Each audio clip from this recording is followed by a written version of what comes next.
आदाब सत श्री अकाल दोस्तों, स्वागत है आप सबका मेरे YouTube चैनल स्वप्निल जंक्शन पर। और मैं आशा करता हूं कि आप सभी स्वस्थ और सुरक्षित होंगे।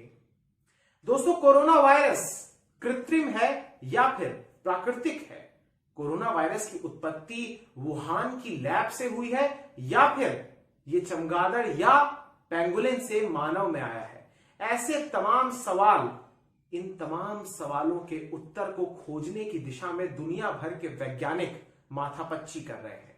दुनिया के बड़े बड़े देश शोध कर रहे हैं, लेकिन अभी तक ये बड़ी विचित्र घटना है कि 1.5 साल से ज्यादा हो चुके हैं, लेकिन अभी तक हमारे पास इसका कोई ठोस उत्तर नहीं है। हालांकि समय समय पर कई समाचार पत्रों में, कई मेडिकल जर्नल्स में और कई बड़े बड़े वैज्ञानिकों ने ऐसी बातें रखी हैं कि इसमें बहुत बड़ी भूमिका चीन की उस वुहान लैब की है। इसी पर आज चर्चा करूंगा दोस्तों, और आपको कुछ महत्वपूर्ण बातें बताऊंगा, क्योंकि कहीं ना कहीं इसकी जिम्मेदारी चीन को लेनी होगी, क्योंकि इतनी सारी जो मौतें हुई हैं, जो हमारी जिंदगी अचानक से पलट गई, इसकी जिम्मेदार सिर्फ और सिर्फ चीन है। और उसे आने वाले समय में, आज नहीं तो कल, स्वीकार जरूर करना होगा। और इसके लिए तमाम देशों को, जो लोकतांत्रिक देश हैं, उन्हें इस कम्युनिस्ट देश के खिलाफ एकजुट होना होगा। और शोध में पारदर्शिता और स्वतंत्र जांच बहुत ज्यादा आवश्यक है। इस पर आज चर्चा करूंगा दोस्तों, लेकिन उससे पहले आपको कुछ महत्वपूर्ण बातें बताना चाहूंगा। ये खबरें आपके लिए जानना जरूरी है। सबसे पहले दोस्तों, उन लोगों के लिए जो बोर्ड के एग्जाम्स देने वाले हैं, यानी 12th में है, क्लास 12th में है, सीबीएसई बोर्ड की 12वीं की परीक्षाएं रद्द कर दी गई हैं। यह खबर कल आई। कल प्रधानमंत्री नरेंद्र मोदी की अध्यक्षता में एक उच्च स्तरीय बैठक हुई, जिसमें केंद्रीय मंत्री शामिल थे, जिसमें शिक्षा विभाग के अन्य बड़े बड़े अधिकारी भी शामिल थे। उसमें यह निर्णय लिया गया कि ऐसे तनावपूर्ण माहौल में हम छात्र छात्राओं को परीक्षा नहीं करवा सकते, उनको परीक्षा में नहीं बैठा सकते, लिहाजा हम इस पूरी परीक्षा को रद्द करते हैं। यानी एक लाइन में मैं आपको बताऊं तो 12वीं की परीक्षा अब सीबीएसई बोर्ड की रद्द कर दी गई है। इसको लेकर कल ये बयान आया, एक अधिसूचना भी आई कि आने वाले कुछ ही दिनों में इवैल्यूएशन को लेकर, मूल्यांकन को लेकर सीबीएसई जल्द ही नोटिफिकेशंस और जल्द ही निर्देश जारी करेगा। बहरहाल, जो अलग अलग राज्यों में जो वहां के स्थानीय बोर्ड्स हैं, वो भी आने वाले दिनों में हो सकता है इस पर फैसला ले लें। लेकिन सीबीएसई की बोर्ड की परीक्षा, जिस प्रकार से 10वीं की परीक्षा कैंसिल हुई थी, रद्द हुई थी, उसी प्रकार से अब 12वीं की परीक्षा भी रद्द कर दी गई है। प्रधानमंत्री नरेंद्र मोदी ने ट्वीट करके इसकी जानकारी दी। उन्होंने कहा कि हमारे लिए बच्चों का स्वास्थ्य प्राथमिक है, शिक्षकों का स्वास्थ्य हमारे लिए प्राथमिकता है, इसलिए हम इस माहौल में इस परीक्षा को रद्द कर रहे हैं, इसे हम आयोजित नहीं कराएंगे। अब दोस्तों, आपको मैं दूसरी खबर के बारे में बताना चाहूंगा, और यह खबर आई है चीन से ही।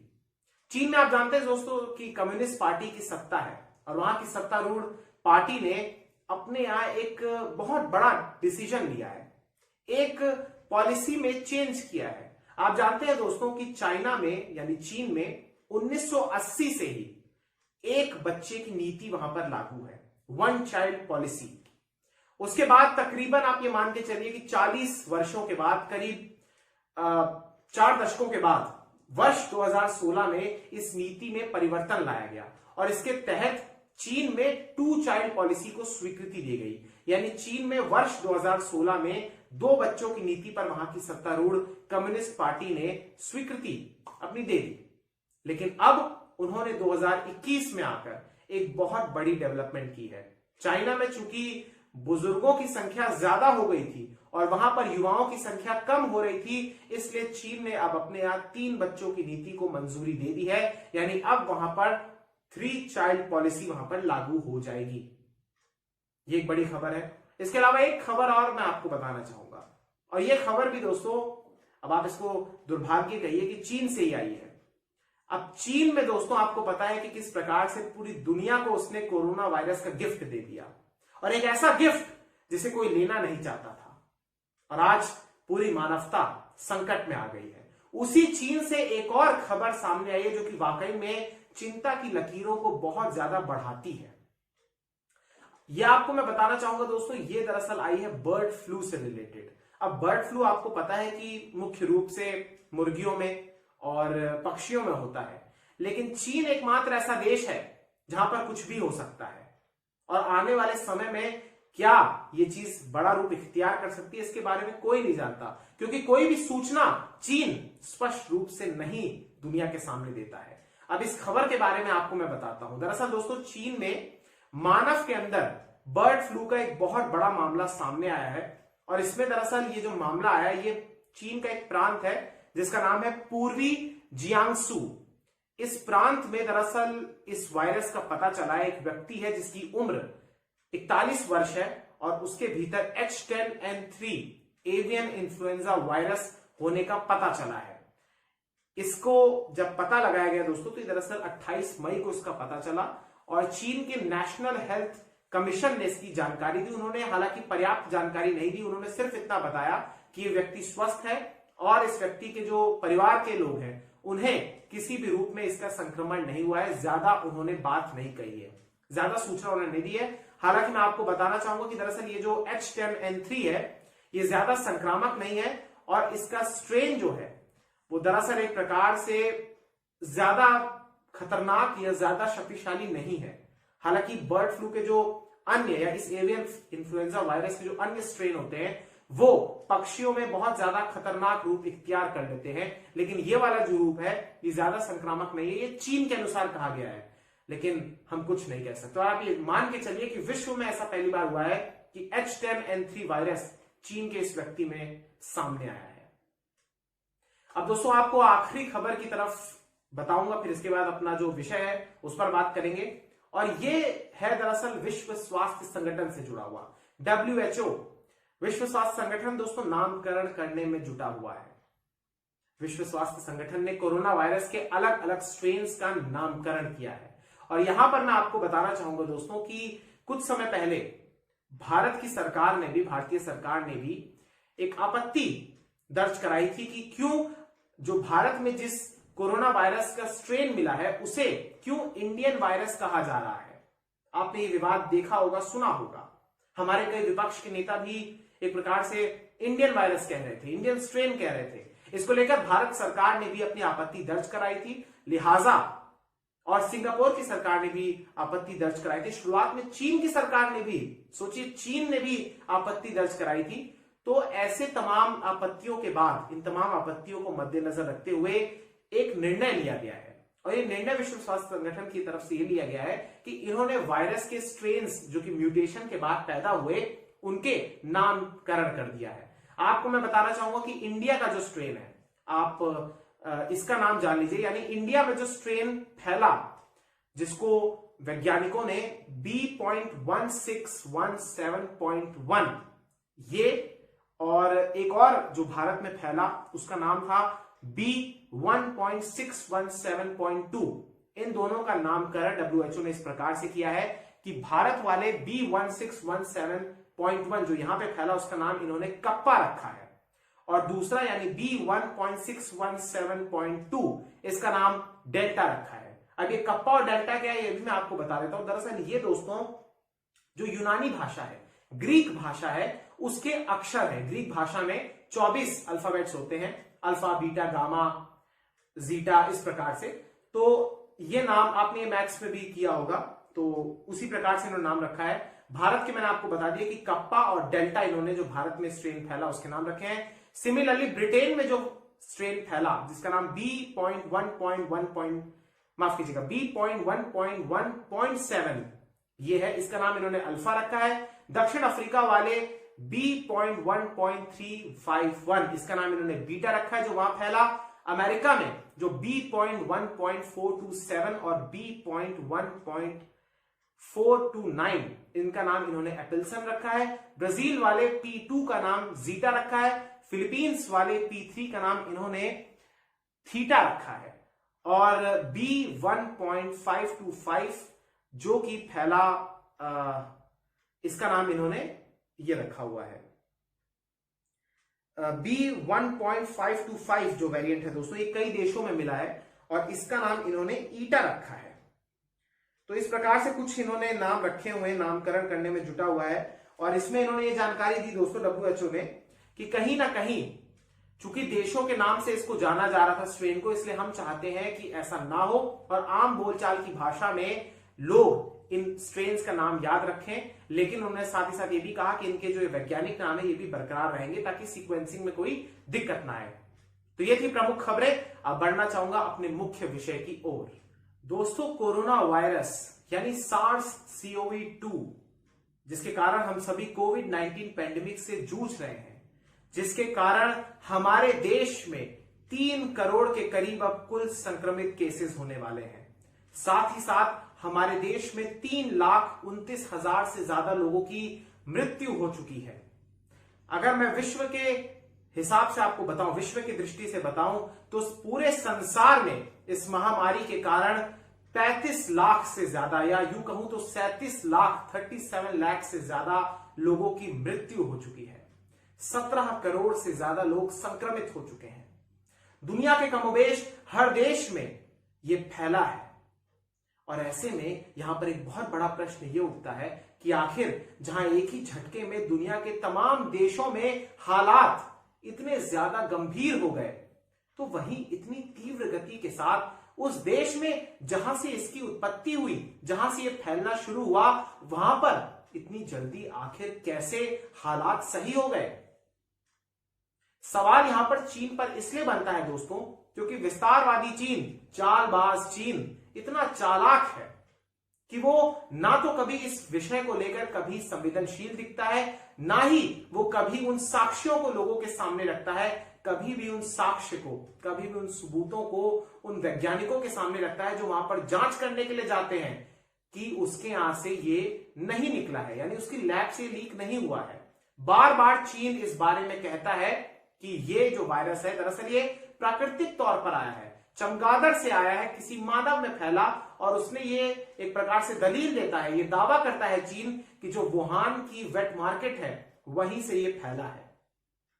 और एक समय था दोस्तों, मैं आपको बताना चाहूंगा कि शुरुआत में 2020 में जब इस महामारी का आगमन हुआ, जब सब लोगों के लिए नई नहीं था, तब बहुत सारे लोगों ने एक लंबे समय तक इस बात को मान लिया था कि दरअसल ये वायरस कृत्रिम नहीं है, आर्टिफिशियल तरीके से इसे मैन्युफैक्चर नहीं किया गया है, इसमें इंजीनियरिंग करके इसको मैन्युफैक्चर नहीं किया गया, बल्कि ये चमगादड़ या फिर पेंगोलिन से ही आया है। क्योंकि इसकी जो वायरस है उसके कुछ 96% मिलते जुलता वायरस एक चमगादड़ में पाया गया।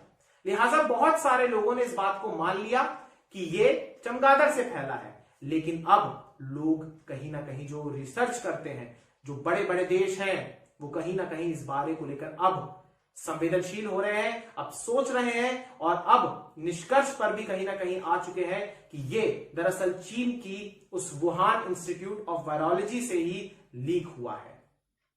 हालांकि कई मीडिया रिपोर्ट्स में, कई अखबारों में, जिसमें द वॉल स्ट्रीट जर्नल है, जिसमें द सन है, जिसमें द डेली है, यहां पर इन अखबारों के हवाले से बहुत सारी रिसर्चेस, बहुत सारे वैज्ञानिकों की बातें सामने तो आई हैं, लेकिन अभी पुष्ट जानकारी नहीं आई है।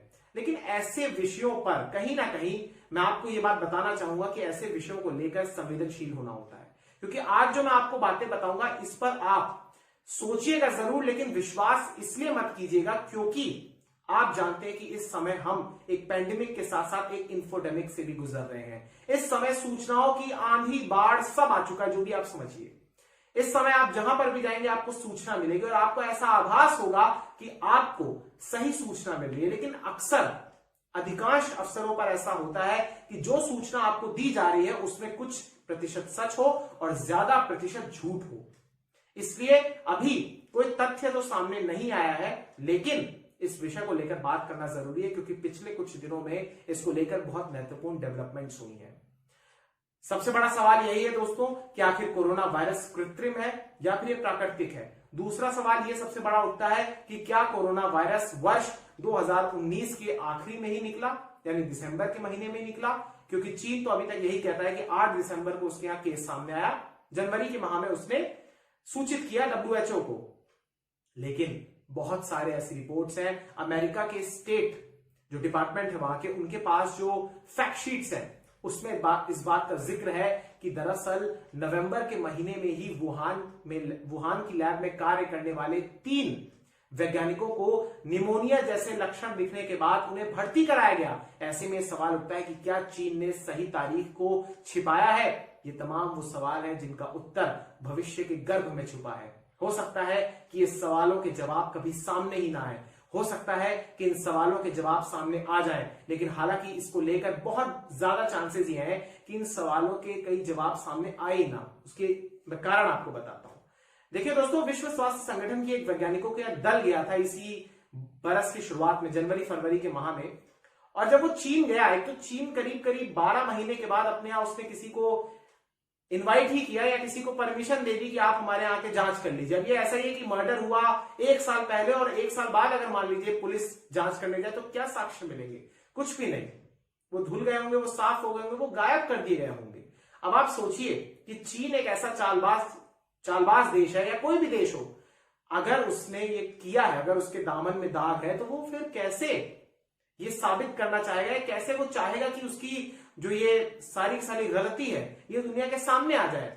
लिहाजा उसने करीब करीब 1 साल के बाद जब तमाम साक्ष्यों को मिटा दिया, तमाम लोगों को अपने दबाव में ले लिया, कई वैज्ञानिकों ने कई जगह ऐसी बातें कही कि ये तो बहुत बड़ी गलती हो गई है, ये कोरोना वायरस लीक हो गया है। तो या तो चीन ने उनको दबा दिया या उनको कहीं गायब कर दिया।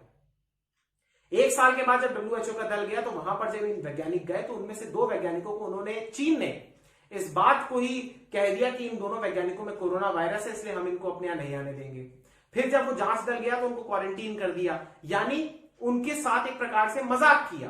पहले दुनिया के साथ मजाक किया कि 1 साल के बाद वैज्ञानिकों के दल को अपने यहां जांच देने की एंट्री दे रहा है। उसके बाद जब वो वैज्ञानिकों का दल पहुंचा तो वहां पर कह रहा है कि इनको कोरोना वायरस है, तो हम इनको क्वारंटीन भी करना चाहेंगे। 2 को कोरोना वायरस कह दिया, बाकियों को क्वारंटीन कर दिया। और एक बात और सुनिए, इसकी भूमिका इसलिए संदेहास्पद है, इसलिए संदिग्ध है, क्योंकि चीन ने जो शर्त रखी उसमें यह कहा कि हमारे वैज्ञानिक भी आपके साथ शामिल होंगे। अब आप सोचिए, जो मुलजिम है, जो मुजरिम है, जो आरोपी है, वो ही कह रहा है कि मैं भी जांच में हस्तक्षेप करूंगा, मैं भी अपनी जांच में योगदान देना चाहूंगा। बताइए, तो कैसे इस व्यक्ति को हम दोषी करार देंगे या कैसे एक स्वतंत्र जांच हो सकेगी? चीन ने कहा कि हम अपने वैज्ञानिकों का दल भी रखेंगे। साथ ही साथ जब अमेरिका का दबाव बना, यूरोपियन यूनियन के देशों का दबाव बना, तो चीन उल्टा उन्हीं को कहने लगा कि आपके लैब से ही फैला है। प्रमुख रूप से उसने अमेरिका पर आरोप लगा दिया कि आपकी लैब से कोरोना वायरस निकला है। यानी जिसने जांच के निर्देश दिए, जिसने चीन के खिलाफ आवाज उठाई, उसी को चीन ने कटघरे में खड़ा कर दिया और अपना दामन साफ करने लगा।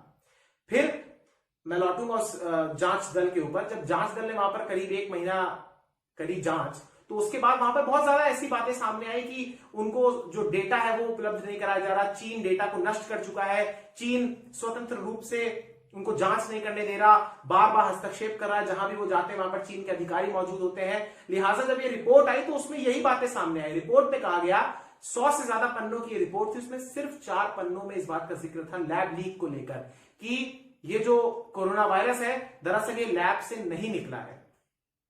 ये प्रथम चरण की जांच में वैज्ञानिकों ने कह दिया। हालांकि इस रिपोर्ट के साक्ष्य को, जिसको WHO के ही वैज्ञानिकों ने प्रस्तुत किया, उन्होंने प्रेजेंट किया, उसको विश्व स्वास्थ्य संगठन के प्रमुख, जो कि किसी जमाने में चीन के हिमायती थे, चीन का समर्थन करते थे और किसी जमाने में कहते थे कि ये पेंडेमिक तो है ही नहीं। आपको याद होगा उन्होंने जनवरी के पहले मध्य जनवरी में कह दिया था कि ये वायरस तो संक्रामक है ही नहीं। बाद में उन्होंने पेंडेमिक घोषित किया।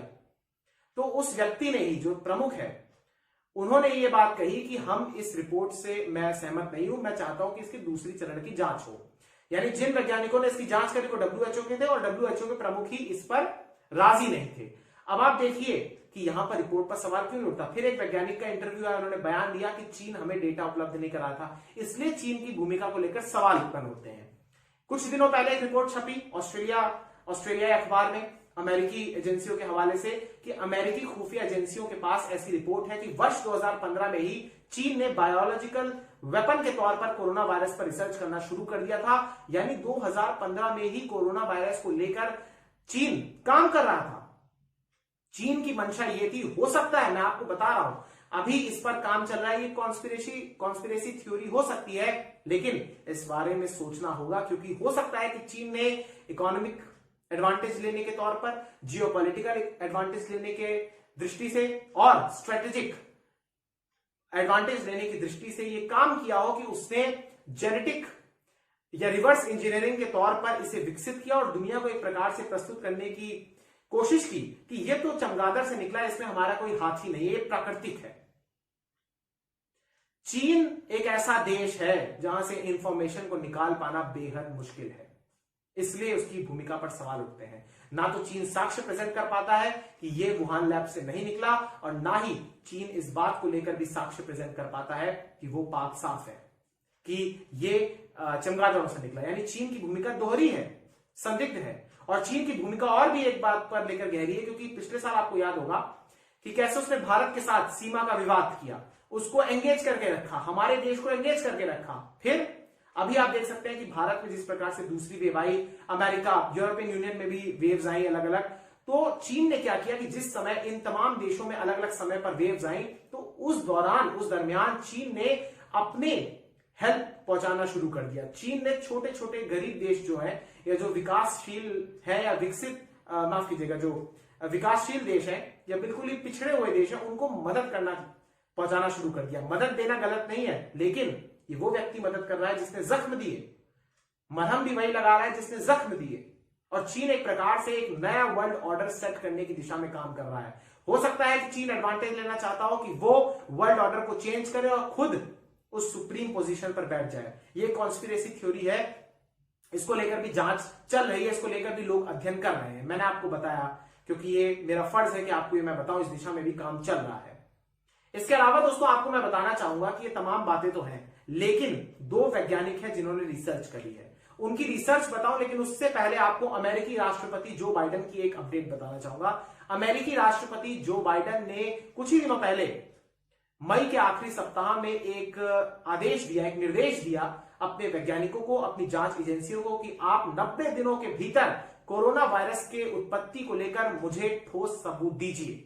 और साथ ही साथ आप जो भी रिसर्च कर रहे हैं, आप जो भी इन्वेस्टिगेशन कर रहे हैं, उसकी तमाम सूचनाएं आप हमारी कांग्रेस को देंगे। जैसे भारत में लोकसभा, राज्यसभा है, वहां पे संसद में कांग्रेस होती है।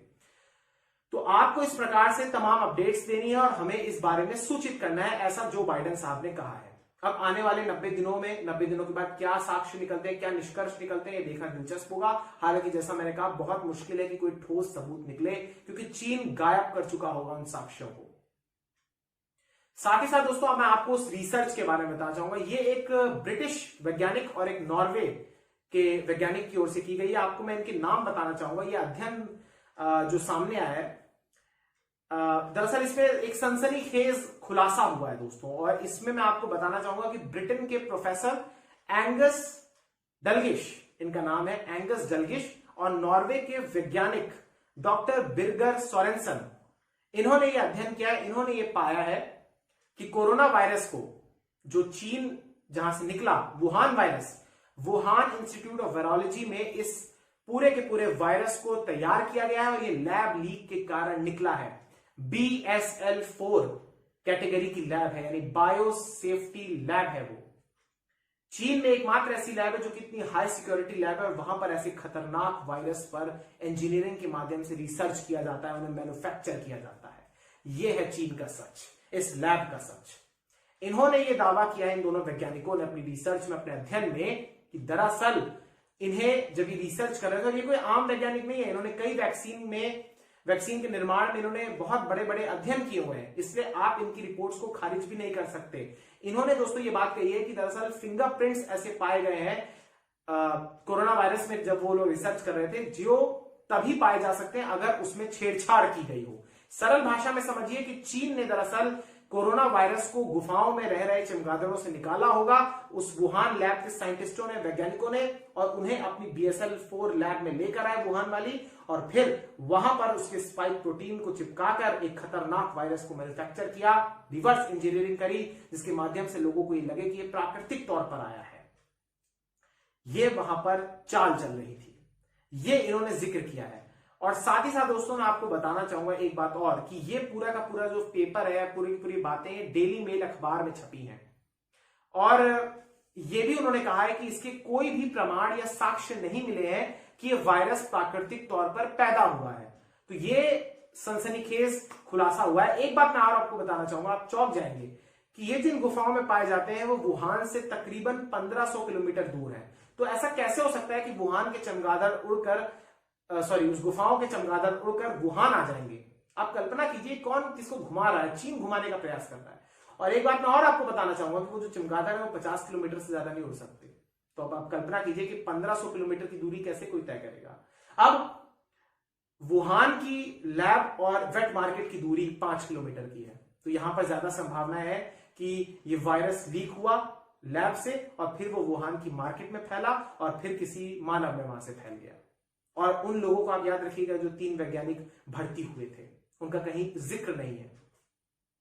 तो ये पूरी की पूरी रिसर्च छपी है दोस्तों, और इसमें ये बात भी कही गई है कि दरअसल जब ये रिसर्च छपी तो ये जब वैज्ञानिक रिसर्च कर रहे थे तो इनकी फाइंडिंग्स जो थी, इनकी स्टडी की फाइंडिंग्स को कई सारे अखबार पत्रों ने, शोध पत्रों ने, मैगजीन्स ने, जर्नल से अपने यहां छापने तक से मना कर दिया था। उस समय उनका मजाक उड़ाया गया था और ये कह दिया था कि ये तो फेक न्यूज है।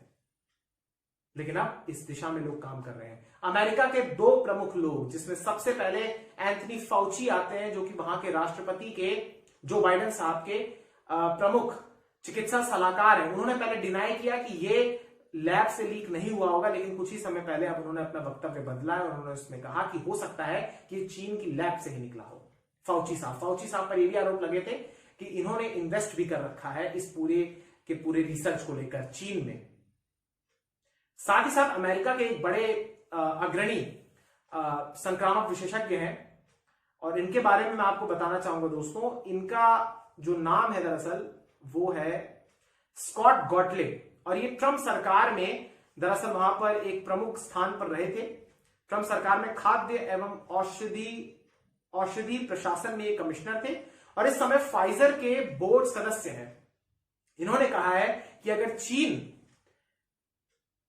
इस उत्पत्ति का नहीं बताता है या चीन में उत्पत्ति कहां हुई या लोग इस बारे में विषय में रिसर्च नहीं करते हैं, तो हो सकता है कि कोविड-26 और कोविड-32 जैसी भी चीजें आ जाए। यानी 2026 में भी हो सकता है कि कोविड वापस आए, भयानक रूप के साथ आए।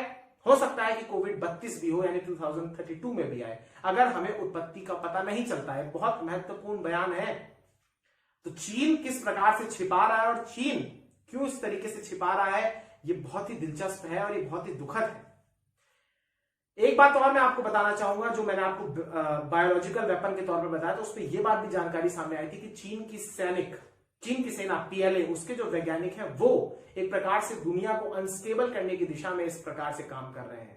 इसका हालांकि आप जानते हैं कि स्वाभाविक तौर पर चीन ने ही खंडन किया होगा। तो ऐसी तमाम बातें हैं दोस्तों जो कि वाकई में दुखद है, और मैं उम्मीद करता हूं कि दरअसल ये चीन कुछ तो करे, कम से कम मानवता के नाम पर ही लोगों के सामने साक्ष्य रखे, अपने यहाँ एजेंसियों को बुलाए, अपने यहाँ इन्वेस्टिगेटिव एजेंसियों को बुलाए और साक्ष्य दे दे। हालांकि चीन से उम्मीद करना बिल्कुल ही, आप सोचिए कि बस ये हवा में बातें हैं, चीन ऐसा कभी नहीं करेगा। वरना आप सोचिए कि जिस देश में ये उत्पत्ति हुई वहां पर 1 लाख मामले भी सामने नहीं आए। बकौल अगर मैं वर्ल्डोमीटर के बताऊं या बकौल जो चीन की ओर से आधिकारिक आंकड़े आते हैं वो 1 लाख भी नहीं है। सोचिए 1 लाख आंकड़े नहीं है, 1 लाख लोग वहां पे संक्रमित नहीं हुए चीन के अनुसार। महज 4000 कुछ 4,500 के आसपास लोग वहां पे मरे हैं। एक ऐसा देश जहां पर इसकी उत्पत्ति हुई है वहां पर ऐसा हो गया। और मजाक उड़ाता है कि मैं परसों पढ़ रहा था कि वहां पर एक शहर में 20 मामले आए तो लॉकडाउन हो गया वहां पर, और कुछ दिनों पहले वहीं के वुहान सिटी में पार्टीज हो रही थी। पूरी दुनिया को इसने झकझोर कर रख दिया और आज वहां पे पार्टी कर रहा है, आज वैक्सीन लगा रहा है। इसलिए सवाल उठता है कि आखिर क्या इसके पास वो पूरा फॉर्मूला मौजूद था, पूरी वैक्सीन मौजूद थी कि अगर ऐसी कोई महामारी आती है तो हम तैयार रहेंगे, हम स्टेबल हो जाएंगे, हम दुनिया को सप्लाई कर देंगे, लेकिन दुनिया अनस्टेबल हो जाएगी। एक ऐसी महामारी जिसने दुनिया के करोड़ों लोगों को गरीबी रेखा के नीचे ला दिया। हम अपने देश की बात करें तो सीएमआई का एक आंकड़ा आया हाल ही में कि इसी मई के महीने में 12% लोग बेरोजगार हो सकते हैं, जो पिछले महीने अप्रैल में 8% था, अब 12% हो गया है। साथ ही साथ 97% ऐसे परिवार हैं देश के भीतर जिनकी आय कटौती हुई है उसमें। ना जाने कितने बच्चे अनाथ हो गए, ना जाने कितने परिवार उजड़ गए, ना जाने कितने ख्वाब टूट गए, ना जाने कितने अरमान बिखर गए। चीन तेरी इस करतूत के कारण आज पूरी दुनिया में हाहाकार मचा है, और चीन ने जो किया है, कभी ना कभी, मेरा यह विश्वास है कि कभी ना कभी हो सकता है कि कोई ऐसी जांच आएगी जिसमें चीन को कटघरे में खड़ा किया जाएगा। हालांकि चीन उत्तर कोरिया नहीं है, चीन ईरान नहीं है कि उस पर विश्व कड़े प्रतिबंध लगा देगा, क्योंकि चीन यूएनएससी का भी एक परमानेंट मेंबर है, संयुक्त राष्ट्र में भी परमानेंट मेंबर है। हालांकि चीन ने जो किया है इस पर कोई तो कार्रवाई होनी चाहिए, तमाम देशों को सामने आनी चाहिए। भारत ने भी इस जांच में अपना वक्तव्य रखा है कि वो भी समर्थन करता है कि निष्पक्ष जांच हो, लेकिन ये निष्पक्ष जांच कब होगी ये बहुत ज्यादा जरूरी है। और खुफिया एजेंसियों पर मुझे भरोसा है, वही कुछ ऐसे प्रमाण जुटा सकती हैं कि चीन के इस काली करतूत के सामने आए। हालांकि बायोलॉजिकल वेपन को लेकर बहुत कम आशंकाएं हैं, लेकिन लैब लीक की जो ये थ्योरी है ये बहुत ज्यादा मजबूती पकड़ रही है। तो ये थी दोस्तों आज की ये वीडियो। मैं उम्मीद करता हूं कि आपको ये वीडियो समझ में आई होगी, अच्छी लगी होगी। बहुत बहुत शुक्रिया, बहुत बहुत धन्यवाद। इस वीडियो को शेयर कीजिएगा, चैनल को सब्सक्राइब कर दीजिएगा दोस्तों, इससे मुझे प्रेरणा मिलती है और मोटिवेशन मिलता है। जय हिंद, जय भारत, वंदे मातरम, इंकलाब जिंदाबाद, सत्यमेव जयते। नमस्कार।